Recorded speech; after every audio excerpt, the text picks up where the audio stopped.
Aloha, shalom, everybody. You may be hearing my cats playing around the room because they'll cry outside the door if they don't get to be a part of the activation. So I'm just picking up the deck and I'm going to start to shuffle. And as usual, I'm tuning in from the awesome Sedona, Arizona. Where in the world are you? Let me know in the comments where you're tuning in from in the world. And for those of you who are here for the first time, welcome to the activation portal.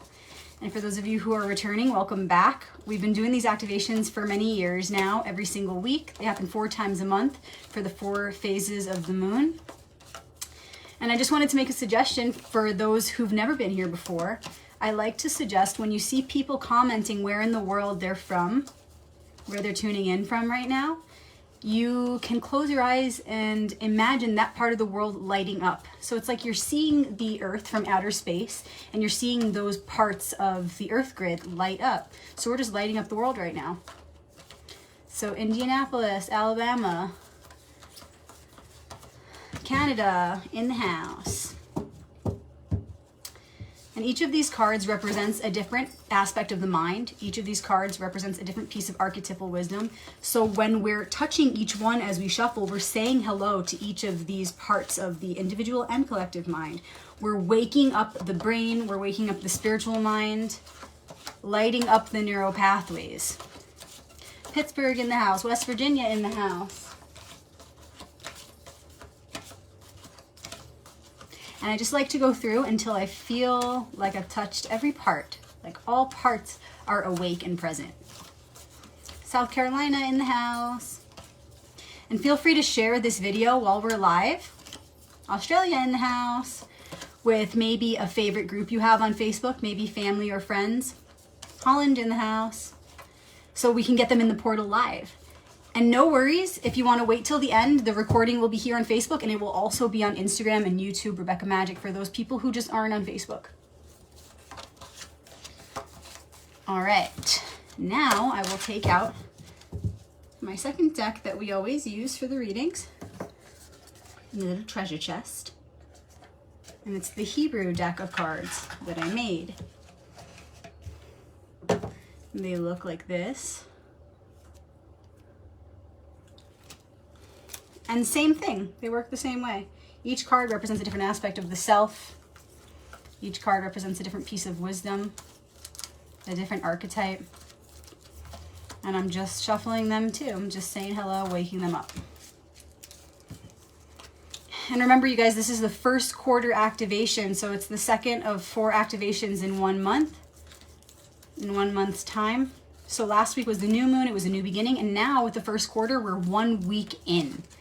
We have just now fully stepped into this cycle and we're really starting to understand what it is we're going through. So when we ask the cards for a layout, they're going to give us a map so that we can continue forward now at this particular time in space with the best strategy to move with the most grace and with the most ease and with the least amount of crisis. So they basically give us a map. How can we navigate this part of the cycle as best as possible, not just individually, but together as a collective consciousness. New York in the house. Kitty in the house. All up in our business. Okay, so thank you, archetypes, faces of the one, because that's all there is here. There's only one. Thank you, archetypes, faces of the one, for this message that's about to come through. And first, as usual, we'll pull from the tarot deck. Again, thank you, thank you, thank you for this map, this gift. So the most challenging aspect of this week, the main focus, which is both the challenge and the gift as we move through it, as we transform the energy, is here. And then a card to represent what we can let go of in order to free up some of that energy to work on the main focus that we have right now, the main challenge. Get this cat down here.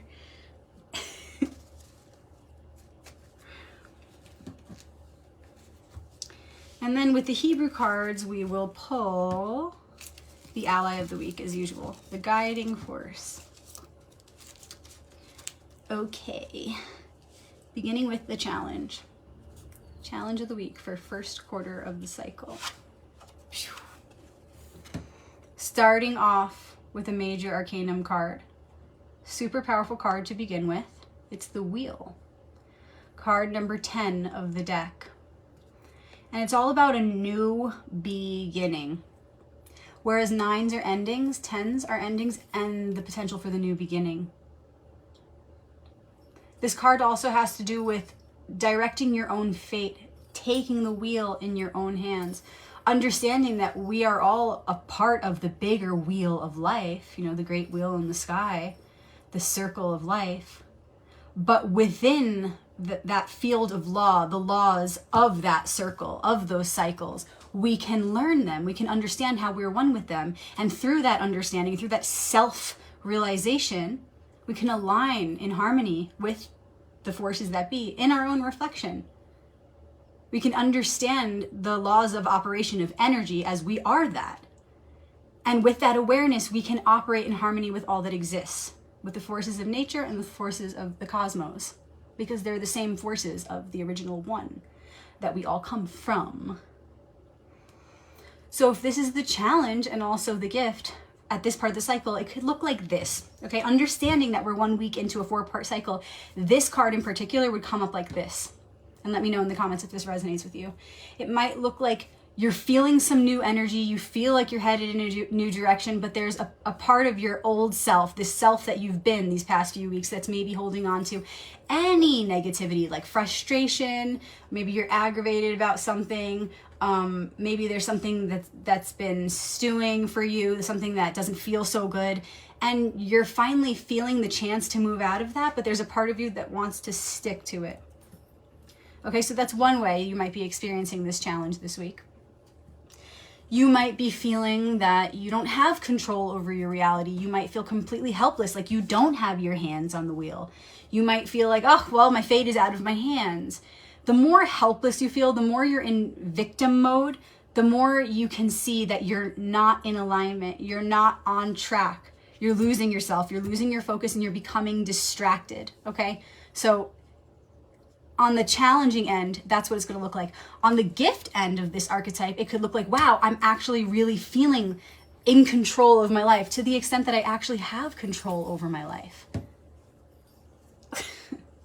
You might feel like, wow, I'm really starting to get the hang of things. I'm really, my fate is taking a positive turn. I feel empowered. So it really depends on where you're at on the spectrum. You may be feeling more on the dark end of the spectrum, more on the light end of the spectrum, but the point is the energy is the same, and it's really neutral. It's how we interpret it, and it's how we work with it. It's how we stay aware of it or fall asleep to it that makes all the difference. So if you can be aware that this energy is upon us right now, this particular energy of the wheel, then you can understand how to navigate it. And right now is a time to use all of our experiences, especially our challenges, because those are our opportunities to rise higher. Use all of those experiences right now to better understand yourself. And I want to just point out that, check it out, each of the symbols here represent each of the 4 pillars of the zodiac, the 4 fixed signs. Really, the whole zodiac is present, but they just represent like the 4 that hold down the rest of the wheel, okay? And if you look closely, they're studying, they have books. Later in the cards, when we come to the world, you'll see that they're already integrated. They don't have the books anymore. So this is the part of actually studying yourself before you can manifest anything. It's that turning point where you learn something new about yourself, to which then you can integrate those things. You can actualize those things and manifest them in your reality. But right now is just the turning point. It's the point where we have to really understand ourselves, study ourselves, self-study, self-realization, so that we can really come back to who we are, get aligned with the truth of who we are and what this reality is, so that we can take advantage of the opportunities that are upon us right now, so that we can take the wheel and direct our fortune in a positive way. Okay, so this, and you can see it here too. I want to point out another symbol, because I don't always talk about the symbols, but if you want to know more, I have a whole video course on the symbols of the major arcanum cards. It's all about the symbols, very different from my books. But I'll show you a little today. The Sphinx here is blending in with the clouds. because it's showing that we're one with nature. We are one with the cycles and the seasons of the great wheel in the sky. And the more you understand that, the more you know that. And I want to say the more you believe that, but I mean, it's fact, it's science, there's evidence everywhere within and all around you. So the more you can understand that and carry that awareness in your reality and actualize it through your experiences and your opportunities in the way that you respond to them, the more you are harmonious with nature and the stars. So it's like, for example, if you're feeling aligned with natural law and cosmic law, you're feeling aligned with laws of energy and truth, and you know who you are, you're standing sovereign and solid, then you tend to like sort of blend with nature, sort of like that Sphinx, you know? It's like Pocahontas when her hair blows with the wind and she's just like one with the elements. We are all that. And when you align yourself with truth, you align yourself with nature, and beautiful miracles like this happen. I mean, you'll put your hand out to speak and butterflies will follow it. No joke. When you back up truth, when you are a voice for truth, truth is a voice for you. When you are a voice for truth, you're also a voice for nature. Nature becomes a voice for you. It's a relationship with self. So this card is very much about understanding that, studying yourself, integrating the different qualities of the self as represented by these signs of the zodiac, which also represent the pillars on the path of the initiate in all occult societies. So it's about integrating all those important aspects of yourself, actualizing them so that you can be in harmony with nature and the cosmos, so that you make decisions in thought, speech, and action that are based on natural cycles. So you will never fail. This card is also about understanding right timing. Because if you are like the old days when the sages would look up to the stars for their answers, if you behave that way and you look to the cycles and seasons of nature and the stars to make your decisions, you'll know when to get that haircut. You'll know when to plant those seeds. You'll know when to harvest. You'll know the right time for everything, which also then cultivates prudence and patience, because the ego says, well, I want to do this now. But the spirit says, hey, but there's a natural rhythm to things. So we know we are guaranteed success if we put our faith in those most reliable sources, such as nature and the stars. The elements guide the way. So it's the most solid way to make decisions. When you base your decisions on the natural seasons and cycles of nature and the cosmos, you will not fail. Unfailing. Okay, so that's another thing you might want to consider as this card is coming up right now. This archetype is coming up. Perhaps you feel challenged about right timing. I don't know when to act. I don't know when to speak. I'm not sure what the right time is to do X, Y, or Z. Look to nature. And don't stress out about it so much. Look to nature, and what would a child think? Oh, well, I'm going to look at the seasons. Obviously now is not the right time to plant this thing, or obviously this is the right time to plant a thing, or really lean into your intuition. And for example, you might just look at the shape of the moon, our most obvious reflection, right? Because these activations don't have anything to do with the moon. We just use the moon as a measurement of time, and whatever shape the moon is telling us something about what's going on inside of ourselves, because there's only one here, ever, only one here. So you can do the same thing, like a child would look at the moon and say, I feel like I need to make an important decision, but I don't know yet. And you look up and it's only first quarter moon. Well, I have another week till it's full. Maybe I should wait till the fullness of the picture so that I have more details. Maybe it's okay to just let go right now. Look to nature. It will tell you where you're at in the cycle. But be as a child when you are making these observations. Don't overthink it. Really use your intuition to connect with nature and its symbols and its patterns, because intuition is that high priestess, right? It's that archetype in you that connects you to the subconscious, which is how the universe communicates to us through sacred symbols and patterns. They speak to the subconscious, so it won't help you if you use your logic alone to make these observations to then base your decisions upon. It needs to be a balance of logic and intuition when you're making these observations of the cycles and seasons of nature to then make your own decisions. Remember, both polarities, masculine and feminine, logic and intuition. Okay. before the next card.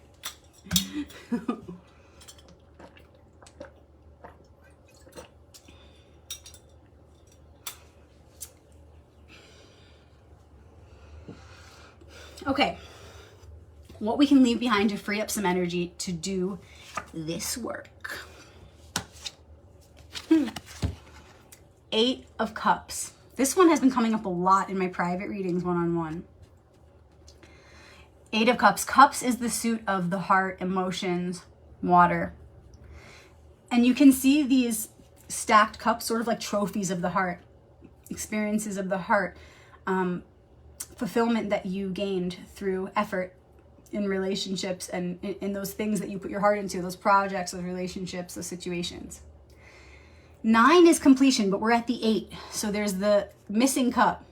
There are 8 cups here, but where's the 9th one? This card is all about understanding when it's time to walk away, to seek that fulfillment. It's about that moment where you pause and you go, wait, should I walk away? Or is it worth it to stay? If I stay, I really got to put in everything I've got, which means I really need to be all in 100%. I need to be fully present. And my intention needs to be so strong. I need to really see myself achieving success and fulfillment in this endeavor, in this relationship. Or it's time to move on. And some comfort that comes with this card is, remember, the archetypes are speaking to us from that space in the heart. It's a timeless place. It's outside of time and space. So they speak to us outside of those limitations. So what would they tell you? For example, a fear that comes up with this card is, oh, well, I'm afraid of leaving behind all the hard work I did in this relationship to just walk away. But the archetypes would say, you never actually walk away. That's an illusion, because space is an illusion. Space and time are an illusion. It's all you, baby. It's only one anyway. All the work you do in love and all the work you do in light is never lost. It can't be taken from you. So all of the energy that you cultivated that's actually the energy you would be afraid to lose, you can't anyway. All the other stuff is just temporary, material, and it'll fade anyway. So it's like, why am I worrying about leaving this? So the archetypes remind us to come back to that timeless consciousness, to that consciousness of immortality outside of time and space, which is truly who we are. The essence of who we are is that eternal light. And from there, we can speak to ourselves from that bigger picture, and we can say, whatever you have to walk away from, remember, you're not walking away from it. You're not walking, you were never born and you'll never die. You're eternal consciousness.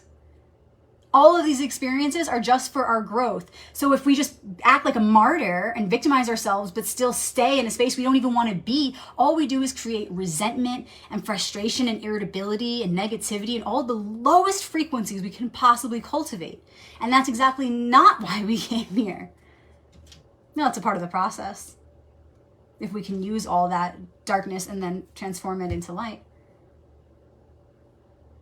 So the point is this: no more wasting time on something that is just not worth your energy. It could even be something with the relationship you have with yourself. An old program you've been feeding of like self-hate or self-loathing, something just even within your own mind, your inner dialogue. It's time to cut it out. If it's not serving, get yourself involved in something else. Go elsewhere. Go somewhere. Go anywhere, because it's not about the place in time and space. It doesn't even really exist. It's only material and temporary. Go anywhere, but please go somewhere that's going to move you toward that fulfillment of your heart. It's going to bring you closer to that. And if you need some motivation and you want to make this something about something bigger than just you, congratulations. Good for you. That's exactly what we're meant to do. So in that case, what you want to do is imagine, I need to fill the one heart, the collective grail.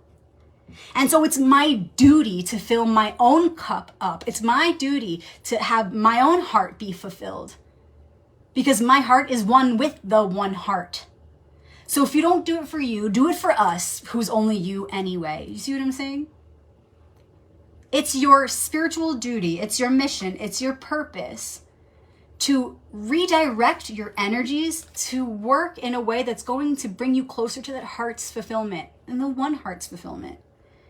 If what you are giving your energy to, whether it's a thought program, a relationship, whatever, especially what you're giving your heart to, not just your thoughts, but your feelings and your heart and your energy. The cat's playing the guitar right now to back me up. See what I'm saying? Like, that's how magic works.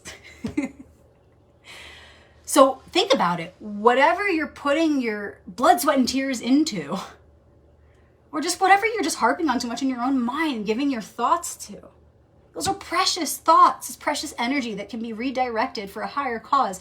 So what are you giving it to? Is it meaning the thought or the situation bringing you closer to your heart's fulfillment? Be honest with yourself, because you have a mission here. Remember, it's not about just you. It's about the larger you, of which we're all a part. So we're being asked to let go of those ways in which we're just in denial and wasting our energy. Then we can recollect our energy to really take the wheel. How can we take the wheel of our lives? How can we really be present enough to make those clear observations of the signs and signals and the patterns to guide us toward positive fortune? How can we do that if we're so busy, stuck in self-pity and trying so hard in a situation that we know is not even going to work? Why are we giving all of our thoughts to a negative way of speaking to ourselves in our own head when we know that's not making us happy? If the ultimate goal, and the ultimate goal is to take the wheel into our own hands and direct not just our fate, but our one collective fate on a positive path, then we have to stop with this. And the ally of the week is the letter Shin. And this one came up pretty recently too. And there is a letter for each of the elements in the Hebrew alphabet, and the Shin is the letter for the fire element. It even looks like a fire. So how can this be the ally of the week? Let that fire motivate you. Let that spiritual fire motivate you, understanding that I can't ever take the wheel if I don't pull myself out of this, if I don't get out of self-denial and start directing my energies toward things that are actually going to be fulfilling to my heart, which is going to be fulfilling to our one heart. I also want to point out that Shin is the 21st letter of the Hebrew alphabet. And so it's connected to the 21st tarot card. Also think 21 reduces to a 3, 1, 2, 3. So it's connected to the world card, also known as the universe or the adept, 21 in the tarot. And that card I mentioned a bit ago, I mentioned that you see these guys again in that card, but they are no longer studying. They no longer even have their wings. Those qualities are no longer in the astral. They've been cultivated. Okay? So not only do we have to leave this behind if we want to take the wheel, that's just the first step. We take the wheel so that we can then manifest a beautiful life. 21 representing whatever it is you want to manifest, but on a higher level. It's manifesting heaven on earth, because that's the ultimate shared ideal. That's the ultimate manifestation for all of us as a collective consciousness. So the Shin is really taking it all the way to card 21, to that completion, the world card. And it's saying if you want to achieve that beautiful spiritual state, right? Fire, 21, completion, the world, heaven on earth. If you want to integrate those beautiful qualities and make something of it in this world, you have to first get to be able to study those qualities of yourself. And you can't even do that if you're so preoccupied with a victim mentality. So direct your energies appropriately. Remember the goal of filling up the cup of the one heart. Then when we get our thoughts and our words and our actions directed with that proper intention, then we can really start to see who we truly are. Then we can really study ourselves and call in those reflections and those realizations. First in the astral, which is represented by the wings in the books, first studying, and then integrating, then actualizing, 1, 2, 3, the 3 worlds of creation, actualizing it through our being, making something of it in this world. Okay? So redirect the energies. Remember, the goal is to fill up that cup. Fulfillment, fulfillment. Don't get lost in your emotions. Don't get lost in the situations. Remember the intention. Remember the goal. And remember that that love is for all of us. If you feel that whatever you're leaving behind, remember, you're never actually leaving anything behind. That's impossible. But if you feel maybe sad for a person you're leaving behind, or sad for a situation or a project that you're leaving behind, remember, they are you. You are never without them. You have to make the decision to go on a new path for them too. It's for them too. It's for everyone. If you make that decision to leave something for the highest good of the one, there shouldn't be guilt. There should only be understanding and clarity of intention, because you're doing it for the one, of which we all are a part. Okay, so redirect the energies toward heart's fulfillment, which fills up the one heart. Then you can really understand yourself, study yourself from a pure state of who you truly are. And then we can really manifest something of that here on this planet.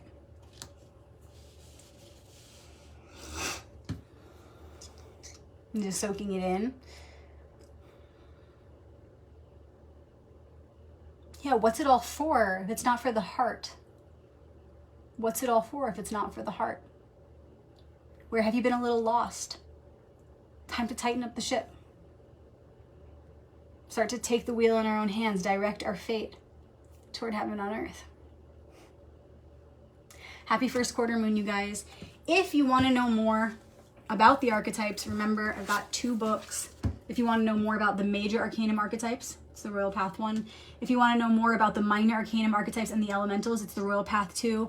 I give all my secrets, all my personal philosophies about the manipulations within tarot, how to not be afraid of them, how to recognize them, and how to go beyond them, to go to the deeper secrets that the tarot holds. And remember, tarot means royal path. It's all of life. Everything is symbolism. The universal language is symbolism. So if you want to understand tarot from that perspective, please reach out to me. I'd love to ship you a copy of my book directly from my hands to yours, and be happy to sign it and include an awesome bookmark. I also have my video course on the major arcanum cards, very different from the books. You can always ask for a class on one card, or you can get the whole series. Just message me if you want more information on how to get those. And then, of course, I'm booking one-on-one readings right now, so reach out to me if you want to know more information on how to book. You can also email me at info@royalpathtarot.com, or just go to royalpathtarot.com and all the information is there. Remember, guys, I'm also on YouTube and Instagram, Rebecca Magic, so you could subscribe there, and feel free to share this same video with family and friends on those sites, because it will be loaded there shortly. I love reading all of your comments, and I don't always see them here, so please, if you have something to share, email me, private message me. And then don't forget, we have 2 private groups on Facebook, one called the Archetypal Alliance, where we talk about stuff like this, and another called Shabbat Crew, where we talk about Jewish mysticism and Kabbalah and how the Torah is a code for anyone to access, and it's easier than you probably think. All right, you guys, thank you so much for being here. I love you. Shalom.